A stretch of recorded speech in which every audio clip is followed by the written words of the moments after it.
Sumsel diintai tsunami Enggano. Gempa Megatrust menggeliat, Bengkulu Lampung bergetar. Segmen Megatrust Enggano menggeliat, BMKG pun mengeluarkan peringatan mitigasi.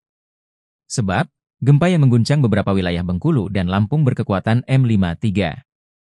Gempa yang terjadi Jumat, 6 September 2024, pukul 8.06 WIB menurut BMKG awalnya berkekuatan M56, dengan pusat lindu di 42 km, km, arah Tenggara Enggano Bengkulu Utara kedalaman 44 km.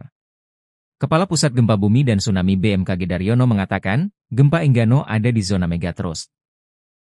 Dirasakan di Enggano 34 mmi, Bengkulu Utara, Bengkulu, Kepahyang 3 mmi, dan pesisir barat, Liwa 2 mmi, ditulis Daryono, Jumat.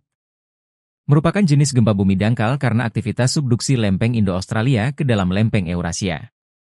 Ada sumber menunjukkan gempa memiliki mekanisme pergerakan naik, thrust fault. BMKG juga mencatat gempa Enggano berdampak dan dirasakan di Bengkulu, Bengkulu Utara, dan Kepahyang, pesisir barat dan Liwa, Lampung Barat, Lampung. Namun tidak berpotensi tsunami, katanya. Maka itu, BMKG mengingatkan terkait pernyataan para peneliti Indonesia terhadap seismic gap di Megatrust Selat Sunda, Mentawai Siberut dan Enggano yang diprediksi mencapai 8,9 dan pergeseran 4 cm per tahun. Bengkulu menjadi bagian dalam zona merah atau waspada.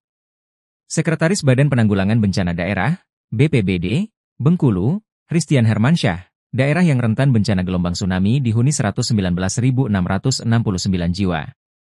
Ada 7 kabupaten rentan bencana termasuk di 43 kecamatan. Tercatat sebanyak 41 kecamatan masuk dalam tsunami kategori tinggi dan 2 kecamatan dalam kategori rendah. Penduduk terpapar tsunami ini mulai kategori rendah, sedang hingga tinggi, jika Tahiristian, Kamis, 5 September 2024. Menurutnya, terdapat ratusan ribu penduduk yang terancam gelombang tsunami dari kategori rendah hingga tinggi paling berada di kota Bengkulu sebanyak 39.731 jiwa yang tersebar di 7 kecamatan.